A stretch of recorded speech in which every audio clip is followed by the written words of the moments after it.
everyone to Health for the World International Grand Rounds. We are really honored to have our Grand Round speaker today. Our Grand Round speaker is Dr. Justin Cramer. Dr. Justin Cramer did his MD at University of Nebraska Medical Center, his internship at the University of Nebraska, residency at University of Utah, and fellowship in neuroradiology at University of Utah. Um, Dr. Cramer is interested in 3D modeling, printing, AI-based radiology image analysis, and also digital education. We are really honored to have him speak to our audience about intracranial hemorrhage. We also have our moderator, Dr. Jennifer Weaver, who's an MSK radiologist from our Health for the World University of New Mexico chapter, and who has kindly agreed to moderate this session today. So thanks so much, Dr. Weaver, for moderating this session, and we really appreciate you doing this for us. So Justin, you can start when you're ready. All right. Okay, so you guys can hear me fine? Yeah. Yes. Looks like it. Okay. All right. Well, thanks a lot for this opportunity. It's kind of humbling to be talking to people. What do we have? 103 people all over the world. That's pretty cool. So I'm going to be talking on intracranial hemorrhage. I kept it pretty basic, and it's largely, just a pretty informal case-based discussion of intracranial hemorrhage. So with that, we'll get started. So going into it, these are my objectives. Like I said, I wanted to make sure everybody understood the basics, understand the classic imaging appearance of intracranial hemorrhage into each space, and be aware of the complications of intracranial hemorrhage.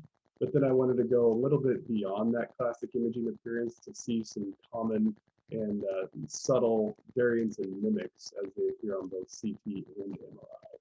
Not comprehensive. I'm not going to go over every cause of intracranial hemorrhage, but I am trying to focus on things that are either really common or really important to recognize. So this is going to be how we approach it. Pretty basic. I'm just going to outline the different intracranial hemorrhage spaces quickly, and then we'll dive a little deeper into each one of them as well.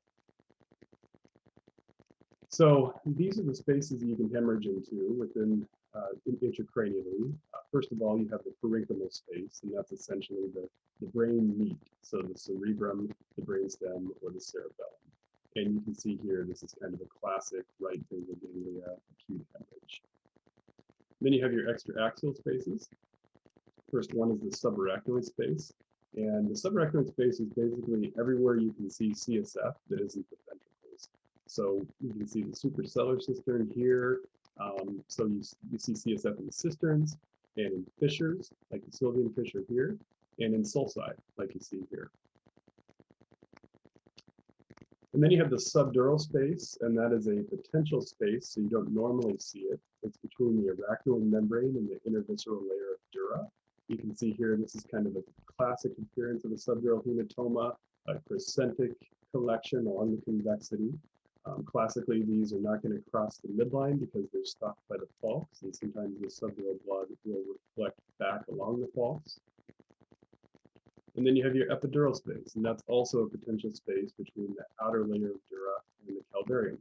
And these classically do not cross sutures because the dura is tacked down at the sutures. And these are described as being lens-shaped. The epidural hematomas are typically lens-shaped as opposed to crescentic like subdurals. So that's kind of the basics and an overview of the spaces. Now we'll go a little deeper into each space. So first off, I'm going to talk about the imaging appearance of parenchymal hemorrhage on both CT and MRI, and discuss some of the methods for dating blood as well. So on CT, you're going to start in the hyperacute time period. Now, everybody knows that when you hemorrhage, blood at first is liquid, and then pretty quickly it forms a clot and becomes more dense and hyperattenuating. So it's not surprising that hyperacute blood, kind of less than an hour, tends to be hypoattenuating on CT. So this is an example here where we have a large left basal ganglia hemorrhage that has actually gotten into the ventricles as well. And you see there's this little area of hypoattenuation within the hemorrhage. You may wonder if that's liquid hyperacute blood. This person went on to get a CTA, and this actually shows an important sign that we can see on CTA. It's called the spot sign. Basically, if you see contrast accumulating in the arterial phase, so early on, that means you have pretty brisk active extravasation, and it's important to recognize that and draw attention to it. But it makes sense that you would have some hypoattenuating blood next to that spot sign. So that's hyperacute blood. And then another sign that you can see pretty much in any phase, but kind of discussing it in the hyperacute phase, is a hematocrit level. And generally, this is a pretty reliable indicator that patients are anticoagulated. So in brain parenchymal hemorrhage, hematocrit level reflects anticoagulation. Then, as we said, that liquid blood is going to clot and become more dense. So in the acute time period, about 1 hour to 3 days, it's going to look like a hyperattenuating clot.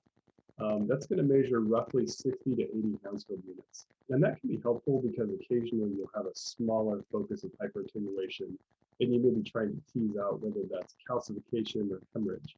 And knowing that blood tends to be 60 to 80 Hounsfield units can be helpful. You can put an ROI on it, and if it's way more than 80, you can feel pretty good that it's just calcification. Another tip, I guess, is to measure the attenuation on the thinnest slices you have available. Otherwise, you're going to get volume averaging, artificially reducing the brightness of what you're trying to measure. Generally, if you have patients with anemia or coagulopathy, the clots are going to be less dense as well by a Hounsfield unit measurement. So just something to be aware of too. And then in the subacute time period, about 3 to 10 days, the clot is going to start resolving. And people have called this the melting iceberg or melting ice cube appearance. And it's a really nice description of how it looks, because it kind of decreases in attenuation from the outside in. And then chronically, a lot of brain parenchymal hemorrhage is going to kind of dry up and leave a very small trace of what was once there. Especially in the basal ganglia, you tend to get just kind of this little slip of encephalomalacia. This is actually a different patient who had had prior bilateral basal ganglia hemorrhages. All right, and so then aging of blood products on MRI. I think most of you guys are probably familiar with this table. This describes the appearance of blood on both T1 and T2 over the same time periods that we discussed with CT. This is derived from a paper by William Bradley in 1993 called MR Appearance of Hemorrhage in the Brain. And it's important to note that this applies to brain parenchymal hemorrhage only. Extraaxial hemorrhage elsewhere is still going to go through that same evolution, but the timing is a lot less predictable because you're getting out of that blood-brain barrier that you have in the brain parenchyma, and you have much more variable oxygen tensions and just a more variable environment in general. So this is brain parenchyma. Now, I have a bad memory, and this table was a little overwhelming to me in residency. So I tried to simplify it for myself so that I could remember what I needed to. And this seemed to work for me. Basically, I remember what's bright on T1 and T2. And everything else seems to fall into place. So subacute blood, both early and late, is bright on T1. Late subacute blood is bright on T2. Hyperacute blood is fluid, so that's going to be bright on T2. And then everything else is ISO or dark. So here's an example here. We got a parenchymal hemorrhage in the left anterior frontal lobe, bright on T1 and bright on T2. So that's late subacute hemorrhage. Just a quick note on GRE, gradient SWI, and fusion. So GRE and SWI are kind of our blood imaging sequences, and blood tends to blossom or cause susceptibility on these, but it doesn't have to. These are T2 weighted sequences, and if the blood is intrinsically T2 bright or in a T2 bright phase, then it's going to be bright on GRE as well. So this patient had a large subdural hematoma that we see susceptibility within, but that parenchymal hemorrhage that was T2 bright is bright on GRE as well. It doesn't have to cause susceptibility. And then on DWI, I think it's just important to note that blood can restrict. And the appearance of blood on DWI is going to be variable. It doesn't have to restrict, but it can. So it's just important to remember that so that you don't call a brain parenchymal hemorrhage an abscess or subarachnoid hemorrhage meningitis. You need to be aware that blood can cause diffusion restriction, as it is in this case. There are many complications that can happen with brain parenchymal hemorrhage. A lot of them are related to mass effect. This is a pretty dramatic case that illustrates a lot of different complications. This was a large right basal ganglia hemorrhage that had caused a lot of leftward midline shift.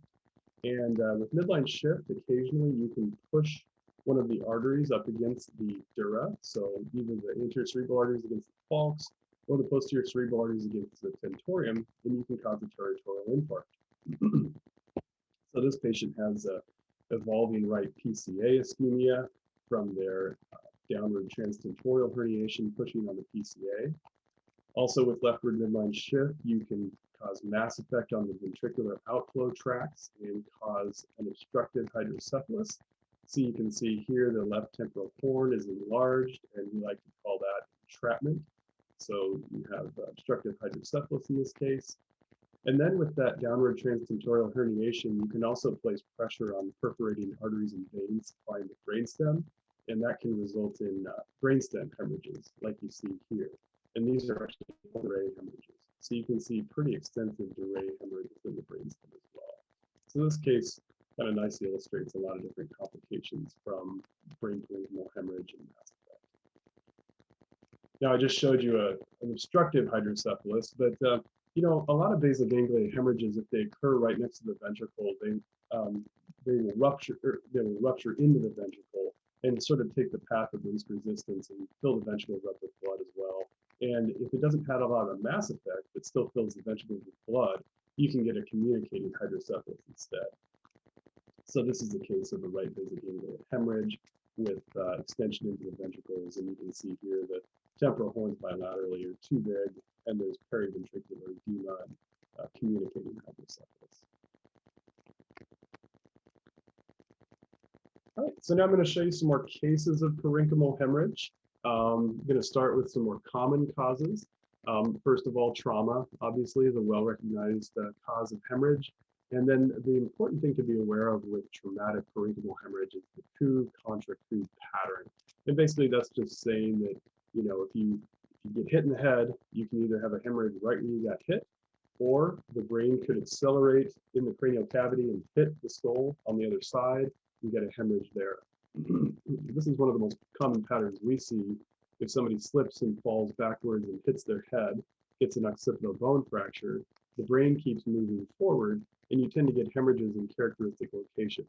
So the brain could either run up against the petrous ridge on the inferior temporal region, the sphenoid wing in the anterior temporal region, or the frontal lobes against the frontal bones bilaterally. So you look really hard for hemorrhages in each of those locations. So in this particular case, you're looking really hard in each of those locations, but you can't definitely see any parenchymal hemorrhage. You have to take my word for it on this. This is subarachnoid hemorrhage, but there was no definite parenchymal hemorrhage in the acute period. This person went on to get a head CT a day later, and what do you imagine their head CT looked like then? So this shows something that's very common. Brain parenchymal hemorrhage in particular likes to blossom about the first 24 hours after trauma.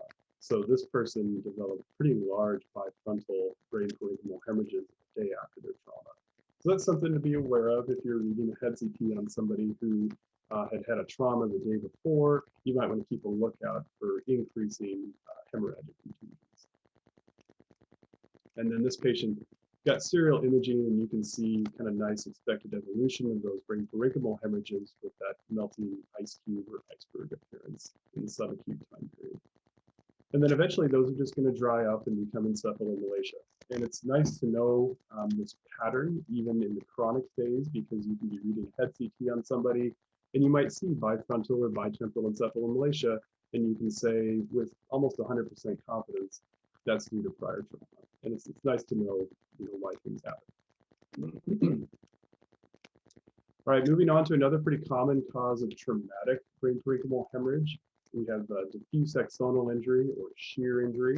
And as you probably know, that's caused by deceleration, where you have the heavier neuronal cell bodies being separated from the axons. And classically, these patients present with a relatively normal appearance on CT, but have a very low Glasgow coma score or mental status. So this is an example here. You have a head CT, and maybe you're wondering if there's something in the palatal frontal lobes. And basically with shear injury, MRI is way more sensitive than CT. And so if you have a patient that you're suspicious of shear injury on, have a low threshold for getting an MRI. So this person went on to get an MRI, and again, it's gonna show axonal or shear injury a lot better than CT. You're going to see blooming on the GRE sequence, and you're also going to see diffusion restriction on DWI. So this is that same patient on GRE. You can see those two maybes now are actually, roughly 8 different foci of hemorrhage in the bifrontal subcortical white matter.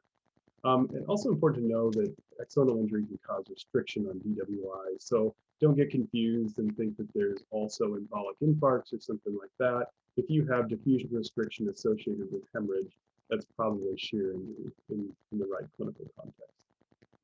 There's a staging system for diffuse axonal injury called Adams and Generelli. I think it's generally useful to be aware of what guides prognosis with shear injury. Basically, if you have largely subcortical lesions, that's a mild injury. If you involve the corpus callosum, that's moderate. And then if you involve more central structures in the brainstem, that's severe. All right, moving on to another very common cause of brain parenchymal hemorrhage is hypertension. So hypertension can cause brain hemorrhage anywhere of any size. But again, the classic appearance is a basoganglia hemorrhage, like we see here. You guys have seen this case already. Another classic appearance is multiple microhemorrhages. And in the case of hypertension, the microhemorrhages tend to occur in a central distribution. So if you have a GRE sequence on MRI, you'll see multiple tiny dots predominantly located within the basal ganglia and cerebellum. But it can be peripheral as well, but hypertension tends to be more central. Now contrast that with amyloid angiopathy. That's another pretty common cause of brain parenchymal hemorrhage. It can also cause hemorrhage anywhere of any size, and it's generally due to amyloid deposition in small vessels and tends to occur in older people. So contrasting with hypertension, amyloid tends to cause microhemorrhages in a more peripheral distribution, and it can also cause larger hemorrhages as well. Those tend to be more peripheral too. But a lot of overlap between hypertension and amyloid, and I often suggest both, but sometimes the distribution is more suggestive of one or the other. Stroke, ischemic stroke is another important cause of brain parenchymal hemorrhage. I think it's important to be aware of when the greatest risk for hemorrhagic transformation is, and that's in the early subacute or 2 to 5 day time period. So if you're reading a follow-up head CT on somebody in that time period, you've got to be aware and probably more cued in to looking for any hemorrhagic transformation. And then also be aware of a phenomenon called contrast staining. So a lot of these patients with infarcts have undergone angiography with thrombectomy or thrombolysis, and they've had a lot of contrast injected directly into their arteries, and that can leak out into the brain parenchyma and subarachnoid space and mimic actual blood. So sometimes the question arises, is this contrast staining or hemorrhage? And in those cases, either dual energy CT or MRI can help distinguish. So this is a case here where we have kind of a left basal ganglia hyperattenuation, and you can tell it's not quite as discrete as the case I showed you earlier. It doesn't necessarily look like the typical basal ganglia hemorrhage.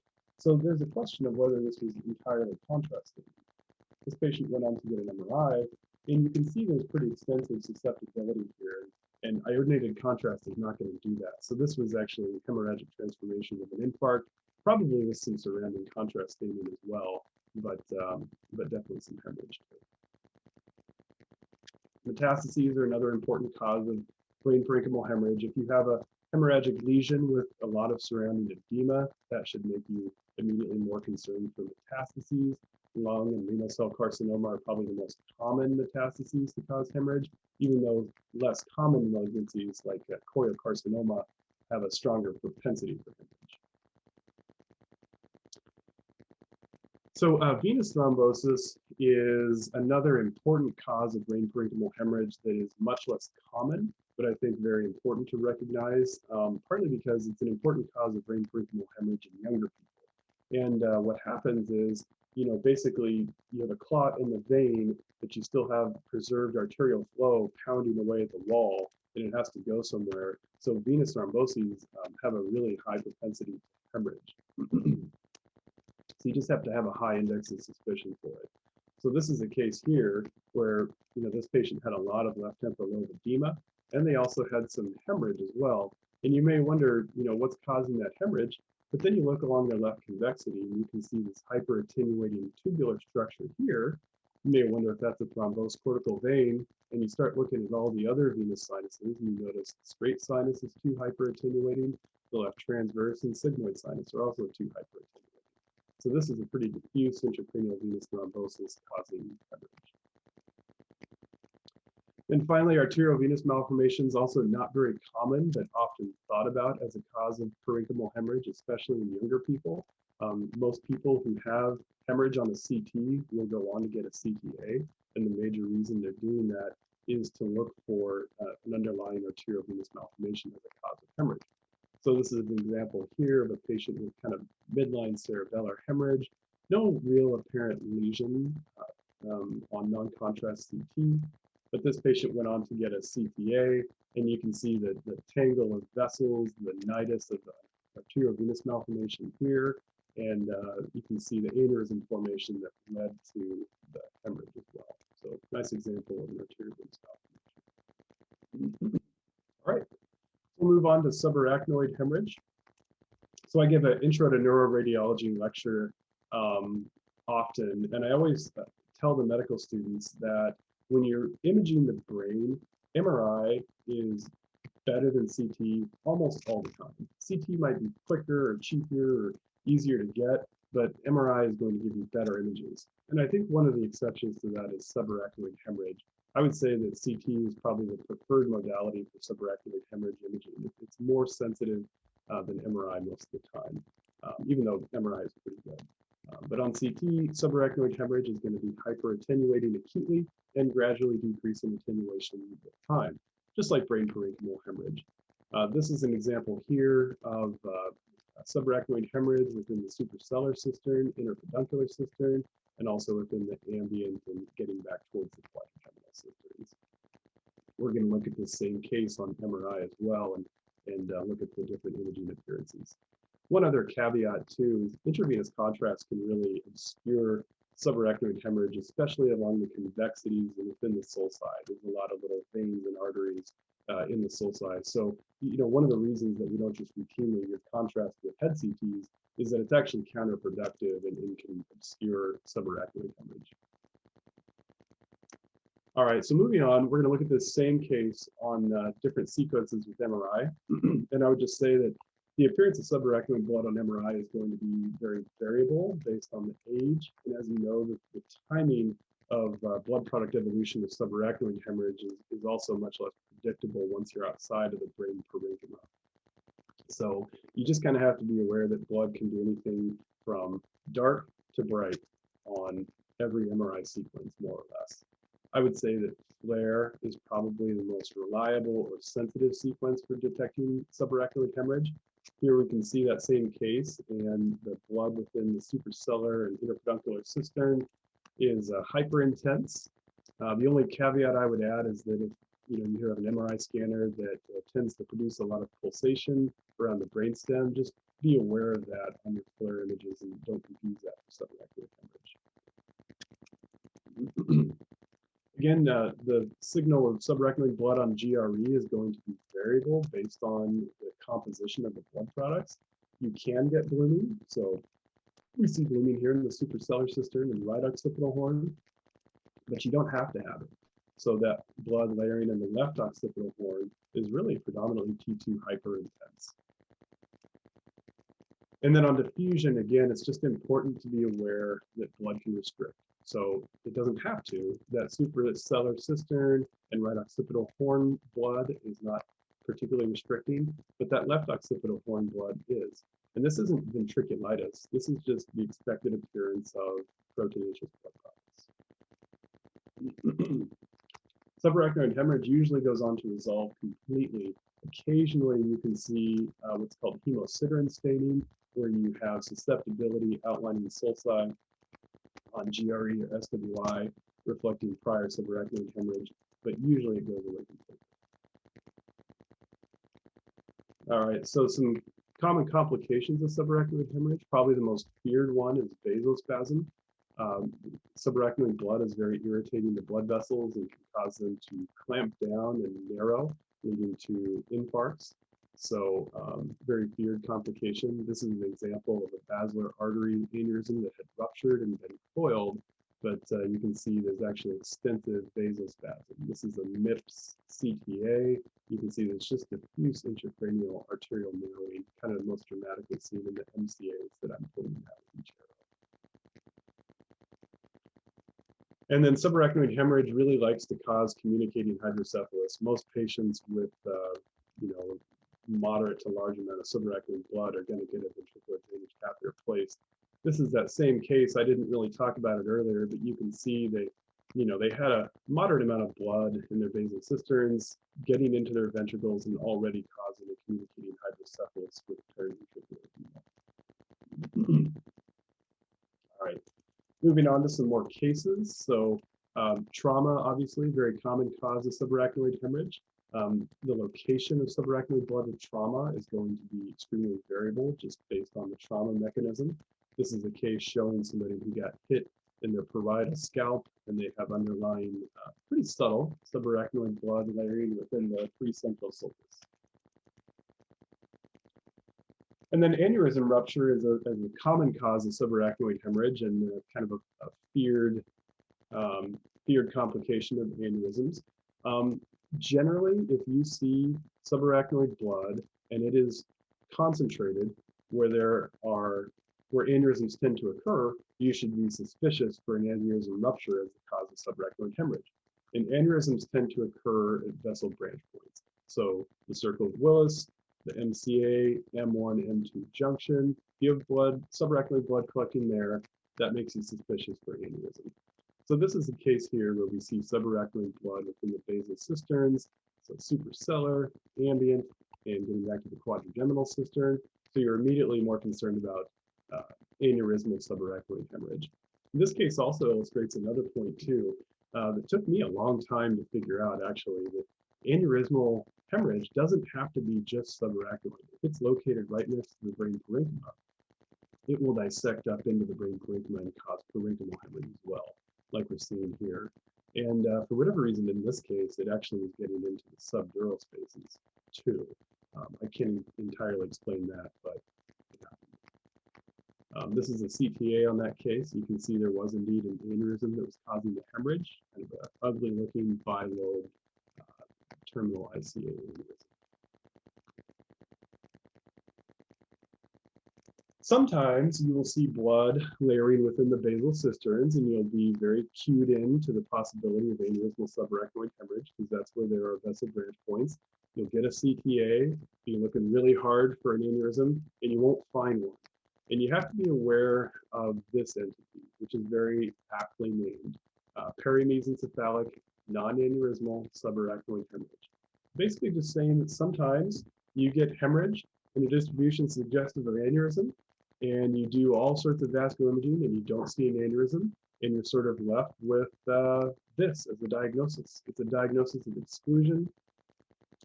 These patients often get multiple vessel imaging studies, including conventional angiography, and if after all that you don't see an aneurysm, you end up diagnosing perimesencephalic subarachnoid hemorrhage. It's idiopathic, but most people think it's due to a venous bleed, and generally it has a more benign and self-limited course than aneurysmal subarachnoid hemorrhage. So important to be aware of, though, just so you don't drive yourself crazy looking for the aneurysm, and when you don't find it, you realize that it's possible to have this as well. Another relatively uncommon cause of subarachnoid hemorrhage, but important to be aware of, is reversible cerebral vasoconstriction syndrome, or RCVS. This is an autoregulatory vasoconstriction disorder on a spectrum of PRES, posterior reversible encephalopathy syndrome. Um, as opposed to the vasogenic edema of PRES, this tends to cause arterial narrowing and result in headache and neurologic deficits through infarcts. So a little different than PRES. This is a case where you actually had a pretty diffuse subarachnoid hemorrhage. And they went on to get vascular imaging, and you can see there's multifocal intracranial arterial narrowing. This is pretty characteristic of RCBS, but at this point, the differential would essentially be, is this vasculitis or is this RCBS? And the major application of vessel wall MRI imaging is to differentiate those two entities. Since RCBS is an autoregulatory disorder, there really won't be any associated vessel wall enhancement. And since vasculitis is infectious inflammatory, you're going to see vessel wall enhancement with vasculitis. This was the case of RCBS. All right, so moving on to the subdural space and subdural hematomas. Briefly going to talk about the imaging appearance. So as you probably know, subdural hematoma is a venous hemorrhage into the potential subdural space. It occurs due to tearing of bridging cortical veins with trauma. Tends to occur more in the elderly when you have more brain volume loss, putting shear stress on those bridging veins. This is a nice paper from 2015 that outlines the natural history of subdural hematomas and makes a couple important points. So as we said, you know, a subdural hematoma happens when you have head trauma tearing a bridging cortical vein. But you can also just tear the arachnoid membrane and collect CSF within your subdural space, leading to a subdural hygroma. And I treat these two interchangeably in terms of acuity and need for monitoring. I view a subdural hygroma and a subdural hematoma as essentially the same thing. The vast majority of these will go on to resolve completely, but occasionally, for whatever reason, you can go on to have a chronic subdural hematoma. And that happens through the formation of membranes within the collection that have immature blood vessels and bleed and rebleed and go on to form a chronic subdural hematoma. So the majority resolve, but a small minority can form a chronic subdural collection. So we're going to look at this subdural hematoma as it evolves over time on CT. In the acute time phase, most subdural hematomas are going to be fairly homogeneously hyperattenuating. We can see there's pretty homogeneous hyperattenuation here, but about 40% of the time they can have mixed attenuation as well. And you can actually see the small amount of mixed attenuation in these areas. So as you can see, it's pretty common. So when you have this mixed attenuation subdural hematoma, what are we actually seeing? Well, so this hypoattenuation here, that could either be CSF, could be chronic subdural hematoma blood, or it could be hyperacute blood. So the differential for a mixed attenuation subdural hematoma is hyperacute on acute, acute on chronic, or hematohygroma. And maybe not always critically important to differentiate between those causes, but I think it's nice to be aware of the possibilities and know what you might be. So this is that same subdural hematoma we can see evolving over time, kind of melting from the outside in, similar to a brain parenchymal hemorrhage.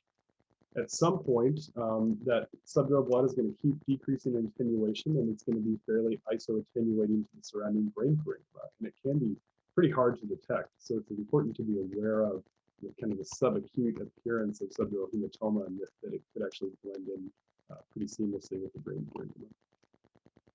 This particular case shows development of a membrane within the subdural collection on an axial T2 weighted image, and that again can predispose to chronic subdural hematoma formation, even though in this patient, this went on to resolve completely. Another finding that's important to be aware of in relation to subdural hematomas is dural enhancement and thickening. So this is the subdural hematoma here, and you can see there's pretty extensive dural enhancement as well. And that can persist long after the subdural hematoma is gone.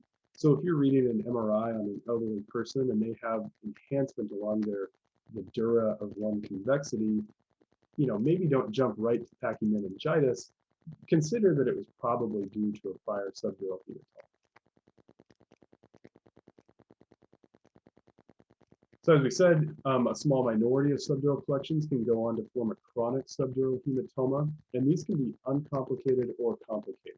So when they're uncomplicated, they can look a lot like a subdural hygroma, and sometimes, especially by CT, it's not possible to tell the difference. So here's an example of a right-sided subdural collection that's very hypoattenuating. This patient actually went on to get an MRI, and you can see that the signal doesn't suppress completely on flare. So this isn't simple CSF. So it kind of tilts you in favor of thinking this is more likely a chronic subdural hematoma as opposed to subdural hygroma. And then sometimes chronic subdural hematomas can be more complicated. So this is an example of bilateral, more complicated subdural hematoma. And several features of a complicated subdural are illustrated here. We have membrane that we can see here. You have loculations with more acute blood products. And you also have kind of a gradient layering hematocrit posteriorly. And these are all imaging findings of complicated chronic subdural hematoma. Complications of subdural hematoma are largely related to mass effect, just like brain parenchymal hemorrhage. You can get entrapment, like we see here, a subdural hematoma on the right and an entrapped temporal horn. And you can also get infarcts from mass effect. An important variant to point out with subdural hematomas, anywhere you have dura, you can get subdural blood. So don't forget about the falx and the tentorium. And I would say that at least as commonly, we see tiny parafalcine and tentorial subdural hematomas as we do the classic crescentic subdural hematoma. So this is just an example, 68-year-old female with a ground level fall. And you can see there's very subtle thickening of the falx anteriorly. And sometimes that's all you get.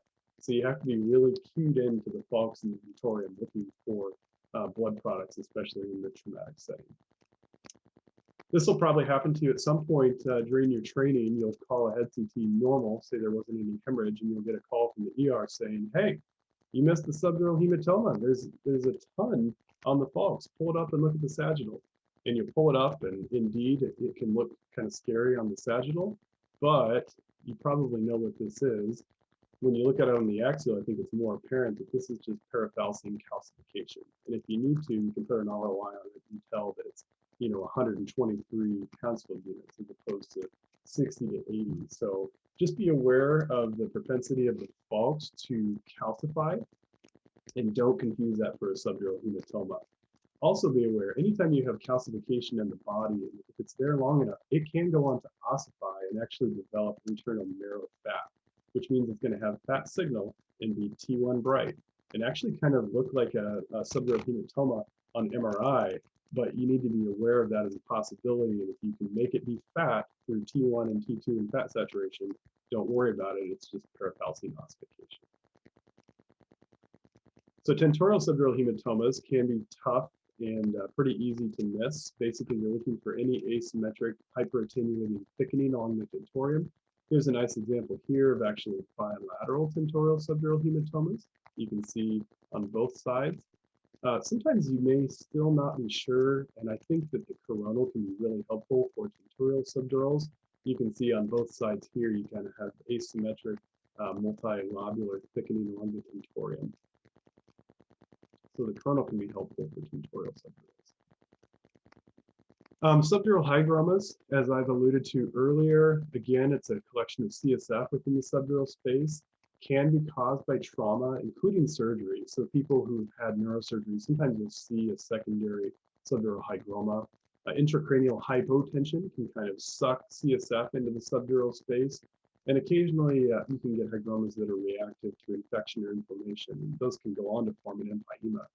A subdural hygroma is just going to look like CSF on CT, but a critically important point about subdural hygromas is that they are going to displace your cortical veins from the skull surface towards the cortex. So normally cortical veins run right along the skull, but with a subdural hematoma, they're pushed to the brain surface.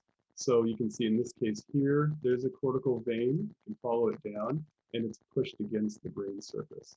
I think there's one back here as well. You can see that pushed against the surface of the brain. Now contrast that with just prominent subarachnoid spaces. This is a pretty common conundrum. I mean, this case in particular is kind of evil because you have asymmetric prominence of this right convexity subarachnoid space, almost kind of looks like a subdural hygroma. But then you look at the veins and you can see that the cortical veins are running right along the skull surface. They're not being displaced. So this is just asymmetric prominence of the subarachnoid space. There's no subdural hygroma here. So very important to look at the cortical veins when you're considering subdural hygromas. All right, moving on to a quick discussion of epidural hematomas. So first of all, you guys are probably all aware of the classic appearance of an epidural hematoma. It's an arterial bleed from a calvarial fracture. Your squamosal temporal bone is the thinnest part of your calvarium. It has the middle meningeal artery running right underneath it, and this is by far the most common location to see a classic epidural hematoma. And again, kind of a lens-shaped extraaxial collection like we're seeing here. There are arteries elsewhere along the calvarium, and if you have a fracture that injures them, it can cause an epidural hematoma in those locations too. So this is just kind of a variant here. We have a classic epidural hematoma somewhere other than the squamosal temporal bone. It doesn't happen very often though. It's important to be aware of though, there is a thing called a variant or venous epidural hematoma. And you can get bleeding into the epidural space from a venous source if you have a skull fracture traversing a vein instead of an artery. And these tend to happen in very characteristic locations. So it's important to know about these locations so that you can be cued into the possibility of a venous epidural. So these are the characteristic locations. The first is the posterior fossa, where you have occipital bone fractures traversing the transverse sinuses. And then in the anterior middle cranial fossa along the sphenoid wing or sphenoid buttress. And then at the vertex, when you have a fracture crossing the superior sagittal sinus. And then in the clivus, when a fracture crosses the clival venous plexus. So you kind of just have to know these locations and have a high index of suspicion. You also have to be aware that these venous epidural hematomas can compress or cause thrombosis of the adjacent venous structures. Most commonly, we see thromboses of the superior sagittal or transverse sinuses. And you have to have a low threshold for recommending a CTB to evaluate for that. So here's a case here. We have a right occipital bone fracture. On the soft tissue window, you can see there's a little extraaxial collection. So just by location alone, you're already kind of thinking this may be a venous epidural hematoma instead of a subdural hematoma. This person went on to get a CTB, and you can see here that their right transverse sinus is very narrowed, and you have this here. And you may wonder, is this a venous epidural hematoma, or is this a venous thrombosis? And the thing about acute venous thromboses is that they completely fill and expand the vessel, whereas this is kind of an extrinsic thing compressing on the transverse sinus. So this is a venous epidural compressing the venous sinus. There's no venous thrombosis here, and it's important to differentiate between the two. And then finally, just one last note. When patients get craniotomies, they often have fluid collections under those craniotomies. And for a long time, I just called them extraaxial fluid deep to the craniotomy, but you can often see the dura here, and typically these are epidural collections. And now I just refer them to that way, just because that's what they are. So that does it. So I think we've got about 15 minutes left for questions at this point. Thank you, Dr. Cramer. That was a wonderful lecture. You gave us a lot of important imaging pearls about all the different types of bleeding that can occur in the brain, and your cases were just phenomenal. Really nice examples. I do have one question that was written in the chat. Can hemorrhagic transformation occur following ischemic stroke even when TPA was not given? Yeah.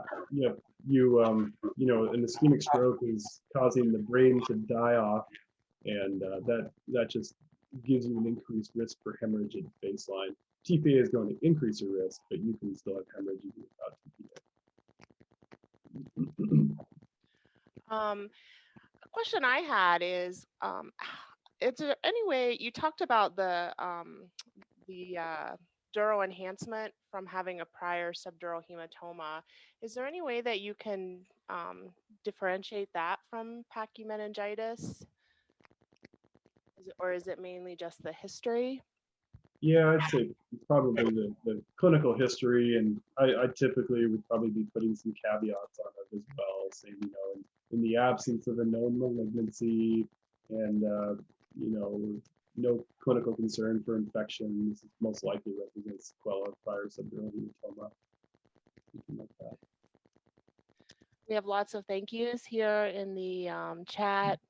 Great lecture. Thank you for the excellent presentation. It looks like we had up to 160 people at Yeah, a couple of times. that's great. Another question is, how long does the contrast staining persist on your head CTs if that's the cause? Oh, that's a good question. I actually don't know, and I'll be honest, we don't see contrast staining a ton. You would think you would see it a lot. It's not very common. I would expect it to sort of resolve over a period of days. Um, that would be my guess, but I don't think we see it enough that I can be really confident about that. Another question from the chat: does a bleed restrict diffusion? So yeah, blood products in the brain can restrict diffusion. They don't have to, especially the T2 hypointense components may not, but they can. So it's on your list for restricting fluid within the brain. It's not necessarily infection. Another question we have is, amidst all the great comments here, is do you have a way to differentiate chronic subdural from brain atrophy? Well, have brain atrophy. yeah, so I had the discussion about subdural hygromas and prominent subarachnoid space. I mean, this prominent subarachnoid space is due to brain atrophy, and so still the way you would differentiate a chronic subdural hematoma from atrophy is looking at the cortical veins to see if they're displaced away from the bone or not. Another question we have is, what is the mechanism of blooming of hemorrhagic contusions? Is it persistent bleeding? Well, when we talk about blooming, that's in reference to seeing it on GRE or SWI sequences. And basically those sequences are designed to not minimize susceptibility effects. So the spin echo technique that we use with T1 and T2 intentionally tries to minimize susceptibility. And GRE and SWI don't do that. They're trying to see all the susceptibility effects from different components of blood that cause susceptibility. And so it's the blood components that cause the blooming on sequences designed to see that. So things like hemoglobin, methemoglobin, things like that. Or hemosiderin, sorry. And then can you talk a little bit about your imaging workup of a patient who has a hemorrhage when you suspect that there's an aneurysm, and you've already gotten the head CT, you see the bleed. What is your next step at your institution? Yeah, so what I've seen is that people tend to lump subarachnoid hemorrhage and aneurysm together. And occasionally I have called like a tiny amount of traumatic subarachnoid hemorrhage up in the parietal lobe, and they get a CTA looking for an aneurysm. And so I've started saying, hey, this distribution is not suggestive of an aneurysmal source. You don't have to get a CTA right away on this. But generally, if you see a distribution of blood that makes you think it's probably aneurysmal, then usually a CTA is the next step, just because it's quicker and easier to get than an MRI. And do you have any suggestion on how long of an interval should happen between your head CT and an MRI when you have a intracranial hemorrhage, or does it depend on the cause? The MRI can happen right away. Yeah, there's no reason to really delay it. It'll give you more information, and it's reasonable to get an MRI in somebody who has brain parenchymal hemorrhage. And it depends on the hemorrhage type. If you have subdural or epidural hematoma that are completely explained by the history and the context, then there's no need to get an MRI. And then do you typically give contrast for your MRIs? In the setting of, well, it just depends on the clinical context. If it's an unexplained hemorrhage, then yes. If it's, say, trauma and we're trying to evaluate for shear injury or something like that, then contrast isn't necessary. Okay, again, I think that has been most of the questions that I've seen in the chat. And again, there's just multiple thank yous and great presentation. And I agree with all of all of those comments. It was a wonderful review of the intracranial hemorrhages. Great. Thanks, everyone. Great. Thanks everyone for attending.